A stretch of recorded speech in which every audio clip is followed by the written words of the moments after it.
Hello, everyone. My name is Kendi. I'm the sponsorships coordinator at the EGG Collective, as well as a student at Hunter College. I'll be your host today for the sponsorships panel. I'm here with all these lovely people. How about we have each and every one of you, introduce yourself, starting from Victor. Hey, I'm Victor. I'm the retail merchandising manager at MSI USA, and I'm also the sales and partnerships coordinator at Space Productions, and also a co-founder. I can go next. I'm Jimmy Bauer. I'm a partnerships account coordinator at Gen G. Worked actually with a lot of these people in the call, so really excited to be here. Hey, my name is. Oh, please go ahead. Which way are we going? You can Yeah, are we going clockwise, counter? Please, Victoria, yeah, go. go ahead. Okay, I'll go. Hi everyone, I'm Victoria. People in the industry know me as Vicky or Awkward Raccoon. I am the community/partnerships manager at Hamel. We're a small startup that's working on a new way for streamers and gamers to interact with each other. Hey, my name is Hawk Nelson. I am a partnerships manager at Energy Esports.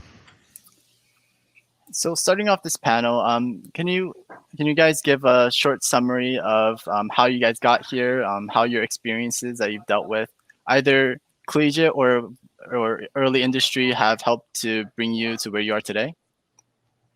We'll start with Victor again and just go down the line. Sounds good. So my journey began in collegiate esports at Utah State University, up in northern Utah. It's this little thing of a university not very many people know about. But I started traveling to the events in Salt Lake City at the University of Utah, which is like the university y'all should know because, Pac-12, all that fun stuff. And, getting involved that way got me to kind of getting addicted to the grind of like collegiate esports back when it was very unhealthy. I think it's gotten better, but now it's really great. Before it was really, really bad. The grind of esports was like, I'm sure all of you know about it. Kind of, volunteering for events, spending a lot of time outside of Utah, going to Southern California, to Texas, New York, Chicago, Detroit, et cetera, kind of putting my skills to the test and like learning more and more from industry veterans that have been around for a very long time. With that came friendships, and that's how Space Productions was born. I became really good friends with Sam Morris. He was like, "Hey, we're gonna make a production company." I'm like, "Hey, that sounds like an idea." And one idea leads to another, and then you start like doing contract work. You start making money. We started going to events like DreamHack and PAX and TwitchCon. One of the Twitch Rivals stages is actually my stage over with the Borderlands people and 2K Games, right? And Gearbox. And so it kind of snowballed into what that became. And then, PAX East being my last event last year, March, then everything shut down with the pandemic, but continued working in the industry, doing more and more remote broadcasts, creating things that way. And then that actually, PAX East was a big contract we fulfilled with MSI. And apparently I left enough of an impression for them to interview me last October. And now I work for them as of December of last year. And that's how I got to where I'm at. Awesome. That's really cool. So yeah, I'm Jimmy. I started my esports career, probably like 5 years ago is when I sort of realized the potential of esports. I started as a Rocket League player at Ohio State. Then I sort of realized that our club sort of lacked leadership. So I tried to sort of step up there, progressed my way up through like social media, things like that, ended up as president, went through the grind that Victor talked about, ended up finding my way at the end of my college career. I had previous background. I interned at Boeing and IBM for software, but I knew that esports is where I wanted to be. So almost pretty much a year ago today, applied to a bunch of companies. I actually originally applied for a content position at Gen G. One of my coworkers currently is in that role, but was shifted around, found myself as a partnerships intern, basically tried to help in any way that I could, gain experience, things like that. And then in December was promoted to my current position as a partnerships account coordinator. So really a crazy ride considering it all started from like this really cheesy Valorant highlight video I made last year. But I'm really happy to be here.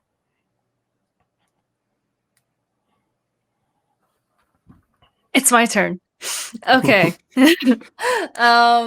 Yeah, so I guess how I got started was I started off as a streamer on Twitch. And so I, like everyone else, I was streaming League of Legends.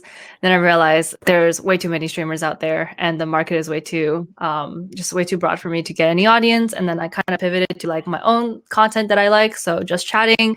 I also did a little bit of music and singing. I officially got my career started in gaming / streaming and also in tech when I applied to Streamlabs. I started off as a customer support specialist, handling everything from like bank chargebacks all the way to like tech support issues, and gradually worked on their social media and ended up as a partner account manager where I would manage the top, I think 500 talents on Twitch. And after Streamlabs got acquired by Logitech, I feel like I've definitely gotten a lot of experience on the account side, but wanted to dive more into like the software side, especially on like working cross-functional projects with stakeholders and such. And so I thought, what better way to do that than to just, go work at a startup with like really 6 people. I was employee number 4.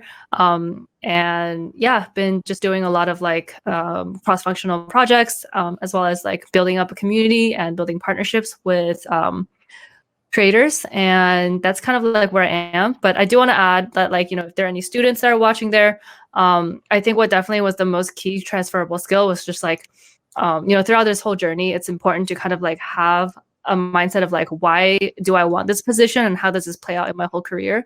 And I think that has definitely guided me to a point where, when I'm working, I kind of put on my like creator hat on and kind of think like, as a creator, what would I like other companies for me to do? And then I would go transfer that into like kind of like the business mindset I have on like, how does this generate revenue? How is this making like, like ROI positive results? And then also just kind of like also putting on that like cross-functional teamwork mentality on. And so like really just, I guess for students, I think it's really important to just like throw this out there, just like, how does everything play into my story? Sure. I'll give my background now. I got my start in esports actually about 5 years ago. I dropped out of college to be the head analyst for a League of Legends team by the name of Team Fusion. Oh my god! Sorry, I'm a huge LCS fan. Okay, yes.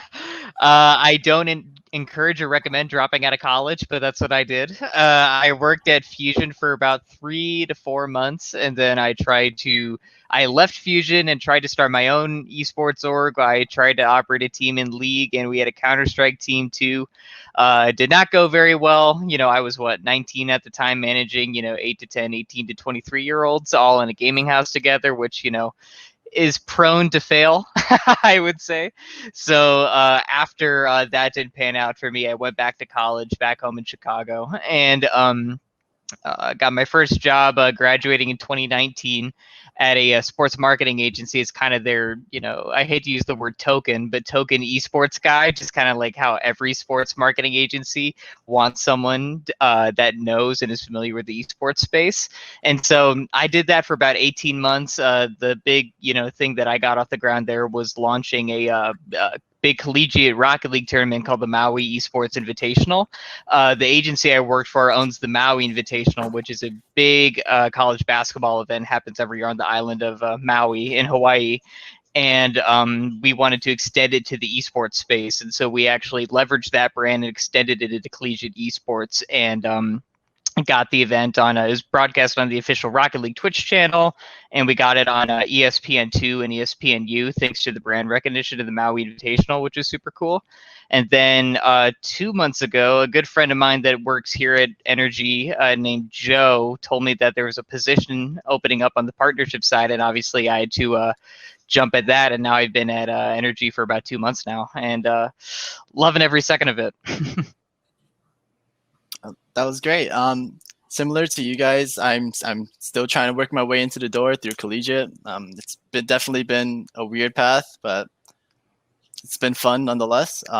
So we talked about how you got to your position today. Can you guys give a short overview about what you do in the position you are now and what sort of responsibilities you have, what your normal day looks like, and is there anything people from hearing your position wouldn't normally expect that you need to do? Do you want us just to keep going? Keep Yeah, the keep rotation. going in Keep the circles. rotation. All right, let's do it. So my day's pretty corporate-y, to be honest, at MSI. Most of it involves me, checking my calendars, checking all of our project management tools, going on Monday, making sure that things that I needed to get done, and coordinating with all of our the marketing team and the retail team and all of our partners teams to make sure that we're on track for the week. But with space productions, I kind of do them side to side. Same thing. I check my Monday board. We've always, we got to make sure that we're talking to our partners, talking to our folks that we're working with, namely like Jimmy this weekend. We're going to be working with Gen G. So it's kind of funny that we're on the same panel. And then we've got some stuff with like offline TV next week that I need to make sure that all of our stuff gets done correctly, right? So it's a lot of my job is mostly making sure things get executed and our partners and our clients and everyone stay happy, and answering a lot of emails and being in a lot of meetings. It's I wouldn't say it's boring. I actually really do enjoy what I do. I genuinely love working with people, and I've grown into that because of esports, but that's kind of what my day-to-day looks like. And then somewhere in between, you find time to eat, right? Yeah. No, I totally feel the eating part. I'm currently on the East Coast and I operate on West Coast hours. So like my last meetings of the day, it's like, can I find 15 minutes to eat? But yeah, my day to day, I think a lot of what you said is pretty similar. Calendar's usually pretty booked most weekdays.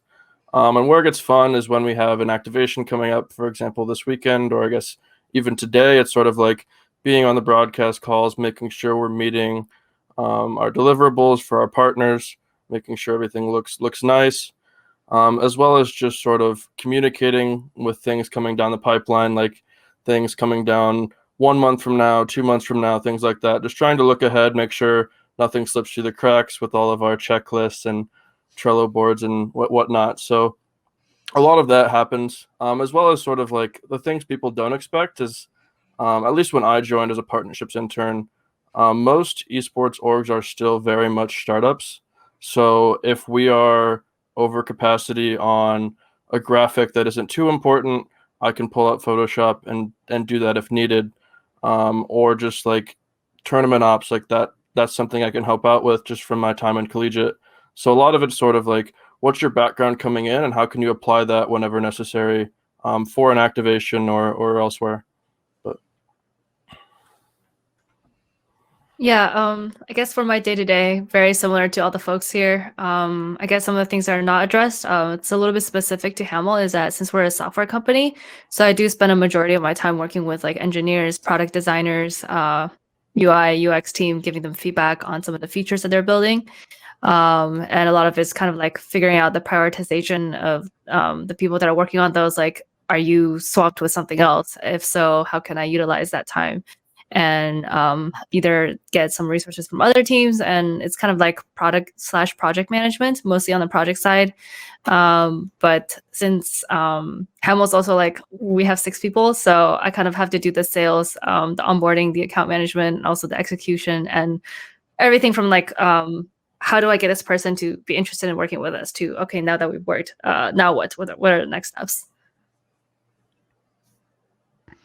Yeah, my day-to-day, I wouldn't say is that different from what anybody else has said, which I know makes for a dynamic conversation. But it's a lot of a relationship between us and the clients, and then also being able to communicate any and all feedback that they have, their goals for how they want to activate anything, and communicating that internally to all the teams that we have access to. So that's all the talent and our talent managers. That's also working with all of our designers and creative to make sure that all logos are produced the right way. Hopefully we're kind of thinking in the head of the client a little bit, so that we can anticipate any feedback that they have before it happens, so that we can just do that instead of going through another round of iteration, between us, the designers, and then the client, which can be another week, 2 weeks added to the schedule, which can be a nightmare when you're trying to launch a bunch of different things. But it's just making sure everybody's on the same page a lot. And that comes to posting on social media, when are posts going out, what are we saying, approving copy, a bunch of things like that. So it's a lot of making sure everyone is on the same page and all the different parts of the machine are humming along nicely. I can definitely feel at least some of that, having your schedule being completely booked, having to deal with constant emails, especially since EGD is a startup. We're constantly emailing, trying to see whoever we can find, talk to, sort of gain not necessarily leverage, but sort of gain connections to whoever we can. So everybody here has something to do with partnerships. A line that's frequently gets blurred is what is considered partnerships, and at what point is it considered sponsorships, and what is the difference between the two? I'll open this up to anybody here. I can go first. Oh, never mind. Oh, no, Go for ahead. it. Okay, Vicky, cool. go. I'll take it. I think partnerships and sponsorships kind of like go hand in hand. Obviously, if you were to sponsor someone, you're not just gonna immediately jump into like, let's spend money and look for ROIs. And I think before you even take that relationship to that level, you need like kind of like have a partnership to understand like what are the two organizations' goals and missions, and like what are your plans, or what are some of the things that you're trying to meet either this quarter or whatever. And even though the two companies have similar visions, sometimes timing might not be right, and so you always want to keep the relationship warm, and keep the conversation going until you see that there's like a right timing, and that two organizations have trust in each other that they're going to produce successful results. And then we can start talking about sponsorships. Now, when you start tying sponsorships, there's always a return of investment since you're spending money on the sponsorship. And so I would say that partnership is more like a relationship that you're starting with an organization, and it could lead to sponsorship. But when you're into sponsorships, obviously, like both sides will have like metrics that they have to respond and record to their internal teams. And so it becomes like, well, here's what we paid for and what are we going to get out of it. And it's more like business related versus like a partnership. It could be business related, but it's mostly like relationship based. I think on our end, it functions like kind of the opposite, actually, from what Victoria was explaining. At least for on the MSI side, when we're talking about a partner, we're talking about someone who we have a very deep and storied relationship with.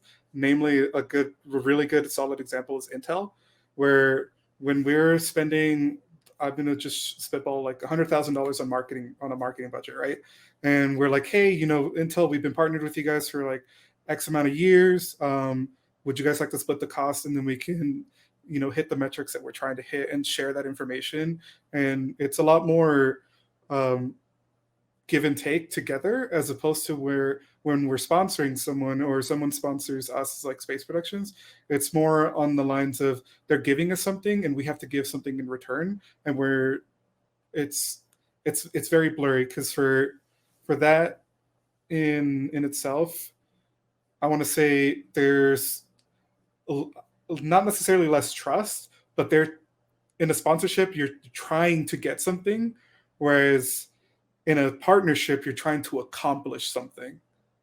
I feel like that's where it helps me differentiate from when I'm having this conversation with someone like our partners at Intel, or when we're partnering with Supergirl Gamer Pro, for instance, which is it's an early announcement, but it's that big difference, right? It's like it's so minute, but it's so very specific.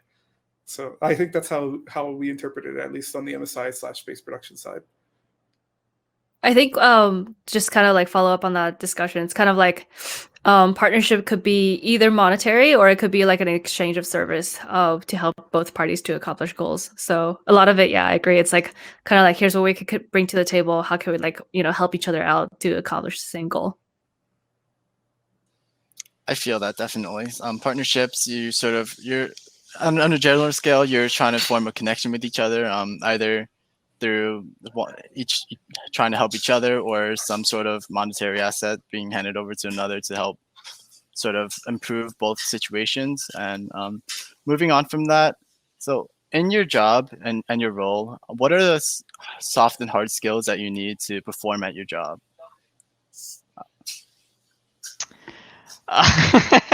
Well, you got to have your camera on a lot more for sure.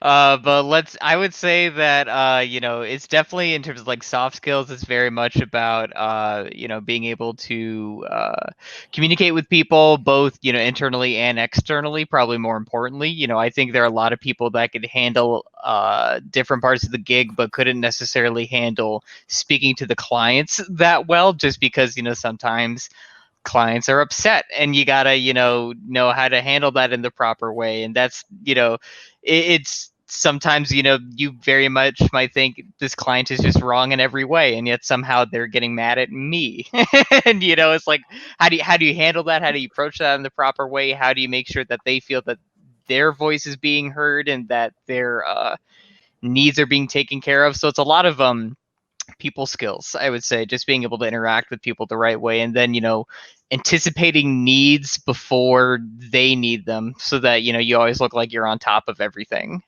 is what I would say. It's a lot of communication skills more than anything else. Yeah, definitely echoed on the communication skills.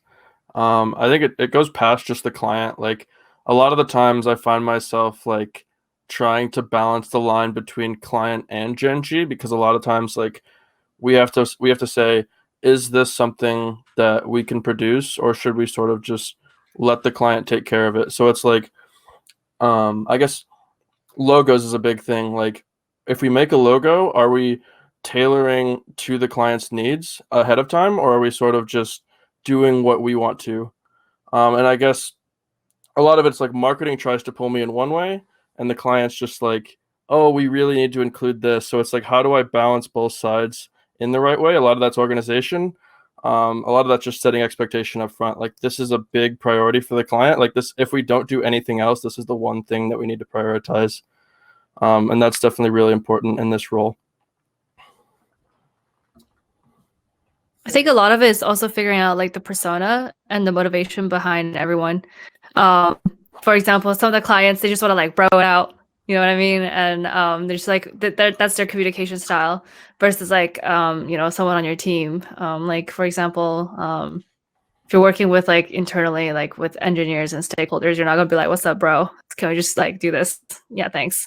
You probably need a little bit more like data behind it, and a little bit more like prioritization, and well put together thoughts on your reasoning.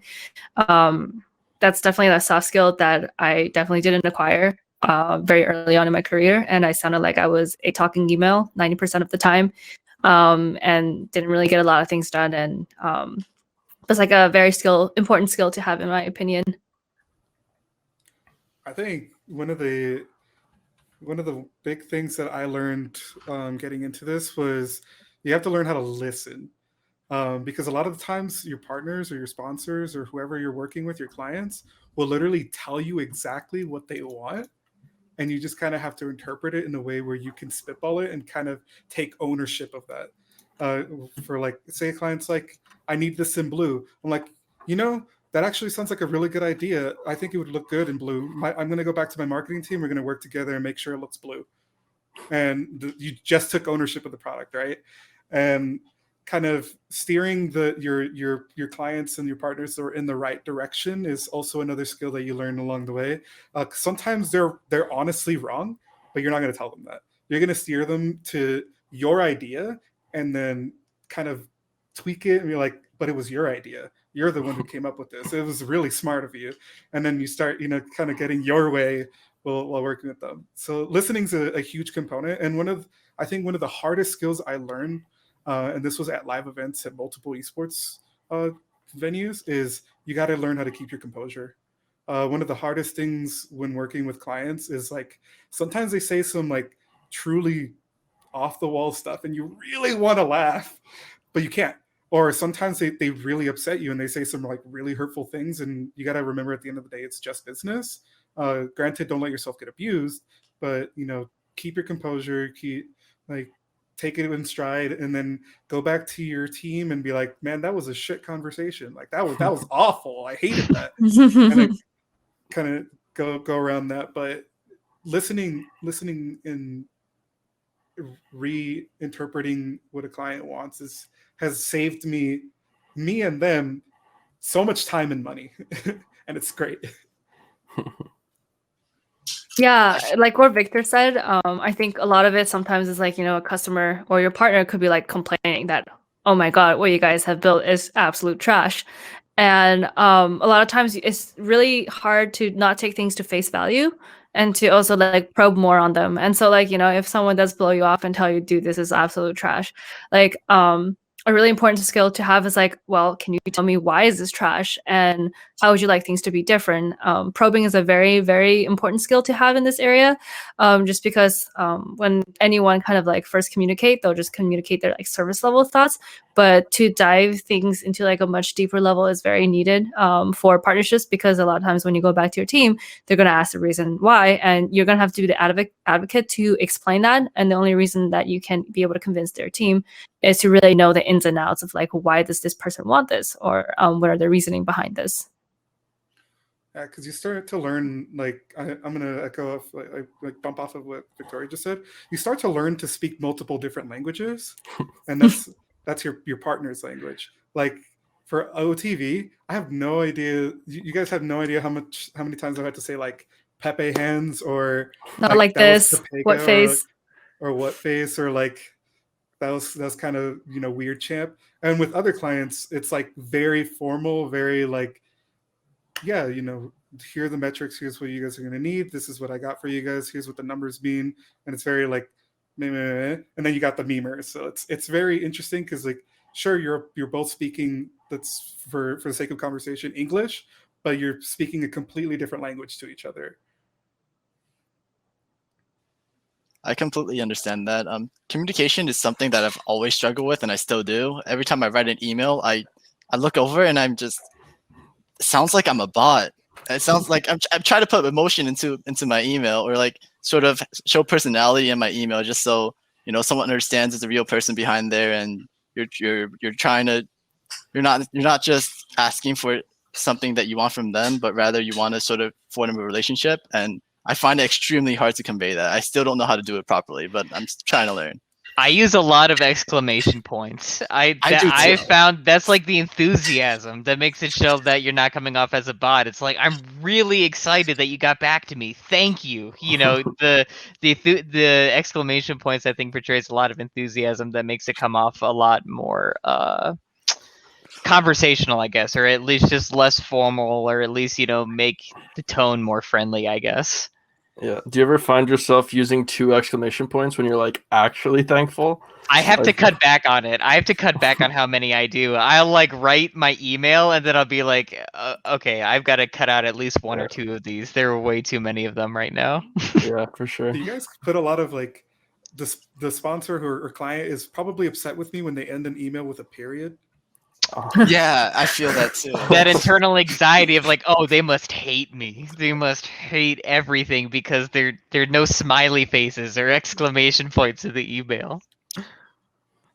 Sometimes I'm sending like a couple of sentences and I just realize I put 2 exclamation marks after both of those sentences. Maybe I should take one out. Chill. You can't be overeager either. It's a fine balancing act. I'll throw an exclamation mark and then I'll put a period at the end. And I'm like, maybe that period just makes me look aggressive. Maybe they're thinking something else. I always question myself. I like double, triple check after email I send. I think it's just so much easier to kind of like talk in person too, especially on video. Just because over email, like exactly what you guys said. That like I'm like, oh my God, I don't know if this person is actually like happy, or if this person's actually excited, or if it's just a period, or like no other clue. Like what is it? And so that's why I found myself that it's much easier to kind of get someone in a call where you can just communicate more effectively instead of over an email. So I'm gonna bring the topic back to sort of early in your career, collegiate. So along the way, what sort of It could be either life, work, educational while you're in college. What sort of experiences have helped you the most in pursuing your career and sort of growing yourself as a person as well?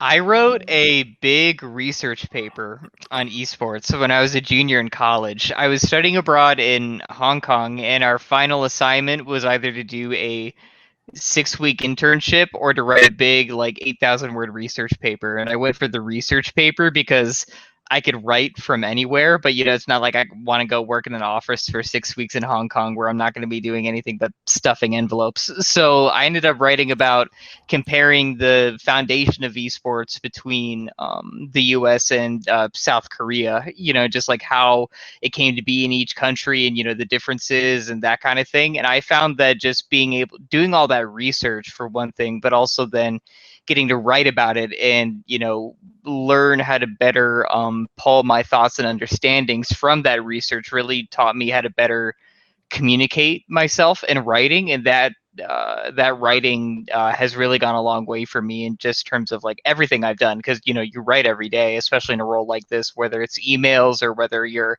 trying to, sell your idea or whatever it might be. So I found writing to be incredibly valuable. And that experience is kind of what led me down that path. I think for me, during college, I kind of did like Streamlabs and collegiate esports kind of hand in hand. And so it was actually a very interesting opportunity for me where I could include some of my clients or people that I worked with at Streamlabs and include them into like collegiate initiatives. And so it was like, bringing some of the people from offline TV and also from I don't know if you guys know the streamer, but he's really cool.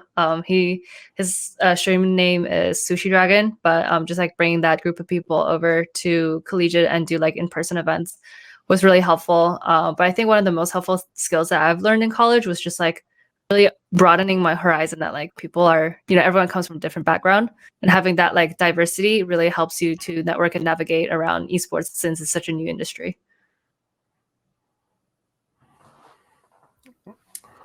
Go for it. You want to go, Jimmy? Okay, I got. So, in college, I was a computer science engineer. Like that's what I went to school for, and some of the most valuable classes I ever took were my public speaking and gender studies courses. So, background on like the engineering school at Utah State University, it is very male dominated. People do not talk to each other, and study groups did not exist. And so I was missing a very important social aspect of my college time. And so I decided that taking a women's gender studies course probably would be a good idea. I never did it for the meme or any of that. I literally thought I should probably learn how to talk to people better because I grew up introverted and I grew up very soft-spoken. And with that kind of bloomed out a person in me that took me to like live events like DreamHack and all these places that I've been to all over the US, and being able to talk to people and like create empathy was the biggest thing, and actually create bonds and experiences through communication were some of the biggest life skills I ever learned in college and throughout life, right? I used to never be able to speak to people like the way I do now. Granted, I still talk with my hands because you guys can probably see that. But those skills throughout college and seeking those out are what got me to where I am today. And I heavily encourage people to break out of your bubble, break out of your little echo chambers and learn something about a different culture. Like I speak 3 languages, and it's wonderful. You learn so many crazy amazing things, and then being around other people who speak other languages, you kind of pick up on things, especially if they take the time to teach you, and it's great. So just learning how to speak and learning how to care are the 2 biggest things I got out of my education and my time. Mm-hmm. For sure. To echo a little bit, public speaking is huge. I think back to when I was a computer science major interning at IBM. Obviously didn't have very many opportunities to get into that. And then we had an internal hackathon for all like 700 interns nationwide. Funny enough, my team ended up like winning our group, so we were one of 5 that had to present in Orlando in front of 700 people and like execs. Excuse me. So walking up on stage, seeing all those people, like I don't think, and I could be on a bigger stage in the future, but like nothing I do in my job will ever like cause me that much nervousness. So sort of just like putting yourself out there, like be willing to have a little anxiety, because that's where you'll grow. Take the step that you don't think you can take, and then see where it takes you. Even with this job, my first account, I think I had 2 weeks, and then my boss was like, "Hey, you think you could make the agenda for this meeting?" And I was like, "Sure, I can make this." Like 30 minutes before the call, he's like, "Hey, I want you to lead this." And I was like, sure, like I just met these guys, but I'll do it. Went for it. And now here I am. And that's probably some of the biggest growth points in my career so far, is just like do what you don't think you're able to do, and you'll probably do a better job than you think.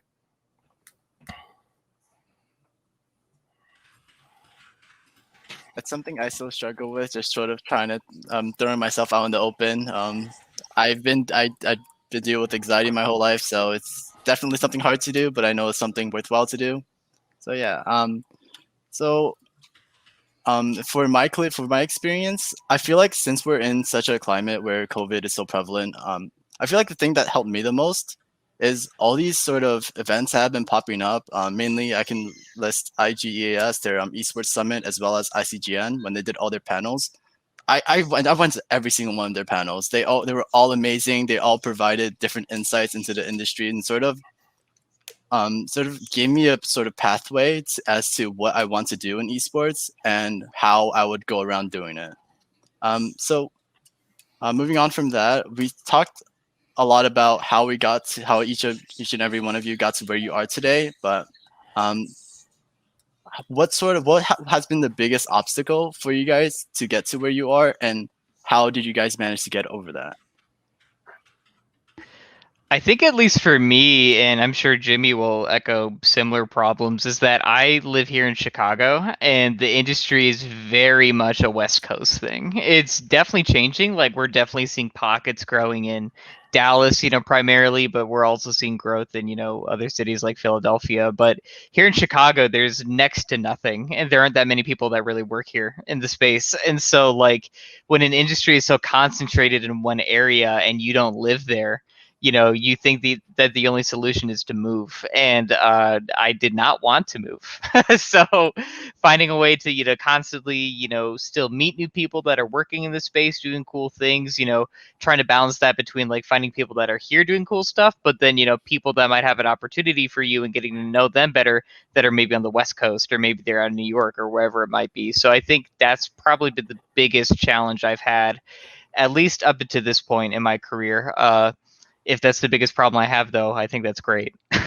Yeah, I don't know if it's definitely one of the problems I've had, but sort of just to generalize it, I think getting your first opportunity is very difficult.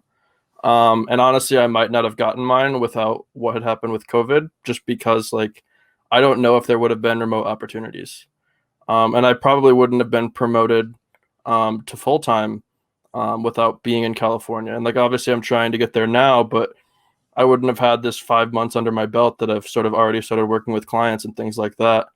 And speaking to someone I met recently, he sort of just reached out on a whim to Gen G as a whole, saying like, "Hey, I like what you guys are doing. How do I sort of find my way in?"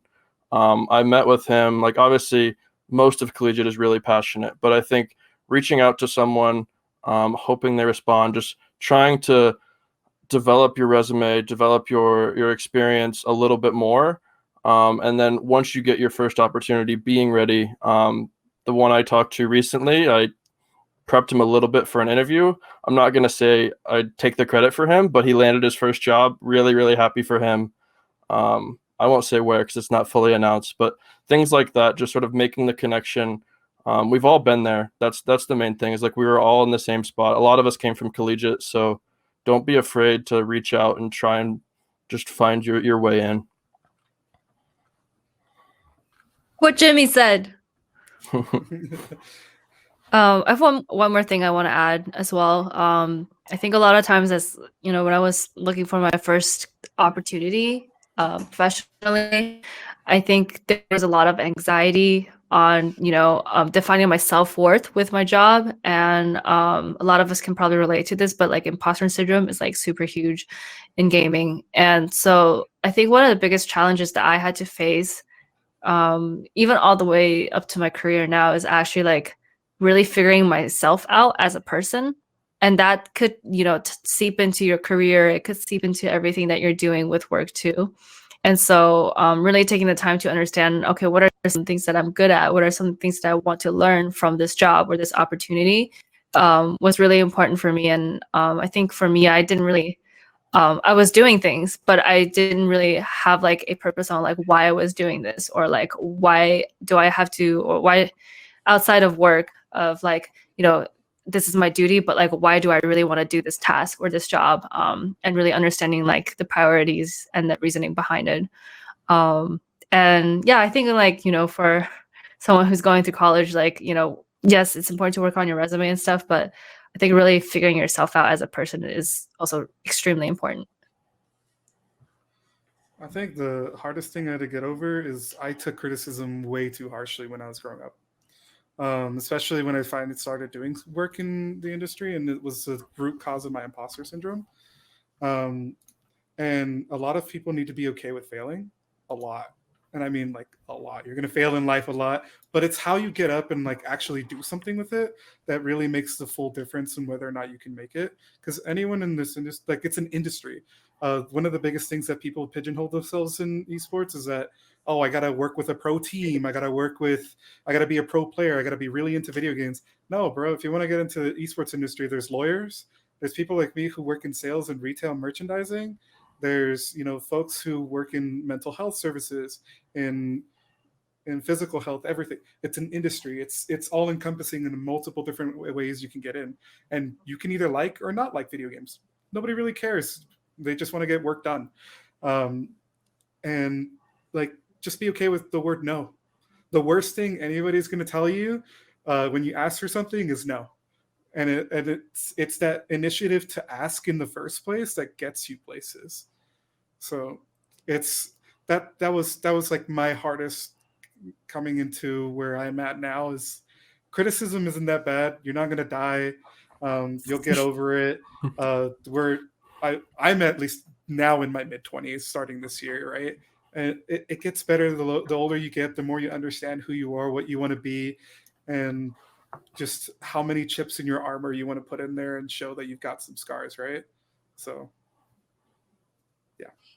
On that topic, on the last panel, the collegiate programs panel, people talked about this a little bit. There's a lot of ins into the industry. You just either have to find it, or if you don't find it, find a problem in the industry and make your pathway. There are a lot of things in the industry in which people had to sort of pitch to people, and then it got added in the industry cooks. For example, esports orgs. First thing when you think about esports, you don't think about having a designated cook for them, but nutrition is important, and it ended up happening. And it's sort of I'm pretty sure there's a personal cook for each and every esports organization, at least the major ones. And if you can't find a pathway, carve your own. And on that note, we have 2 minutes left in this panel. So if the audience has any questions, feel free to ask, and we'll go over them. Otherwise, we can just talk about our experiences. I just want to say that Good Bagels are in California now. So, Jimmy, I know you're looking to relocate, but Hawk hasn't really considered that yet. But if you guys are bagel fans, you guys should totally consider moving to California. Bagel breakfast sandwiches are my favorite. So. All right, you should. There's just Yeah, something about come to Cali. the bagel sandwiches I had in New York with the little salmon and the cream cheese. It's so good. It's Ooh, better. yeah. It just tastes different. It hits different. It hit different because it was 6 a.m. The event was at 8, and I was like, "You're gonna hit that bagel shop." Let's see. Now the awkward phase, right? Yeah, I actually have a question for everyone. What's up? Great. Okay, work life balance, super important slash something that esports is not really good at because they're all startups. But however, when I don't know, I'm also in my mid-20s and I realized that, oh my God, I can't just dedicate all my a lot of my weekends slash like 11 p.m. to work anymore. It's just like kind of the gas tank is running out a little bit. Like, how do you guys replenish slash like set up boundaries and stuff? I try to have a hobby that's completely unrelated at all to like anything that I do. Because I mean, I think for a lot of us working in the space, we got into it because we have a passion for gaming. And so, sometimes the passion for gaming wanes when you're spending all day thinking about how to get, a pro player to post a tweet that he's already getting paid for, or, whatever it might be. Yeah. And so trying to do something that's just complete, turn off the phone or put it on do not disturb or something like that, and just doing something completely unrelated to gaming in every way has really helped for the mental health. Nice. What are your hobbies? Oh, so sorry. I play music and I build minis because I'm a major nerd. Cool. I just wanted to know. I'm sorry, Victor. It's all good. Lucky's consoling me. I took up hiking because Utah is very recreational. It's really great out here for anything you want to do. I was going to learn how to ski this year, but COVID happened. But just doing things outside, I bought a camera, so I go out and take photographs of places around me. As far as like mini hobby things I do, I have a backlog of Gundams that I've been trying to build, and those are really fun. And I also bought a new car recently, and I have been like purposely just zooming around the highway just to see what I can get away with. So it's like Hawk said, doing things that are not like gaming related. I am actually sick of playing video games. There are moments where I can binge like 6 hours of League of Legends, and there are other moments where I'm like, I want to uninstall everything, throw my PC outside, and just leave, like go and do something. But my passion for cooking, that's another thing. I love taking time out of my day to go, and although my apartment's kind of small because it's a studio, I will make a mess in the kitchen to try and accomplish something. It's great. It's fun. I'll make my my shout out quick. I took up disc golf with quarantine just because it's outside. It's pretty cheap. So when I get to California, if anyone just wants to play and knows the local courses, let me know. That'd be great. Sounds like you guys have amazing ways to sort of find a way out of work. I still haven't. I feel like when work just comes up, you sort of just have to go, and sometimes I can't wait. You have to sort of sit down and do it. I respectfully disagree with that. I think your work can wait, especially because life passes you by and your health is more important. You can't work if you're like dying and can't get up, or you haven't gotten enough sleep, you haven't gotten enough to eat. Even if something's extremely urgent, but that's the big thing about learning how to communicate. Tell your client like, hey, dude, like, or not dude, obviously. You're like, hey, today was a rough day. I'm having a mental health day. A lot of people will actually be very understanding on those things and will put off like a deadline unless you procrastinated and it's due literally within the hour, then that's on you. But their work can wait, but your life isn't going to. That's something I definitely still need to work on. Probably going to take a while though. On that note, we did go slightly over. Thank you everyone for coming out today, and have a great rest of your weekend. Thanks for having me.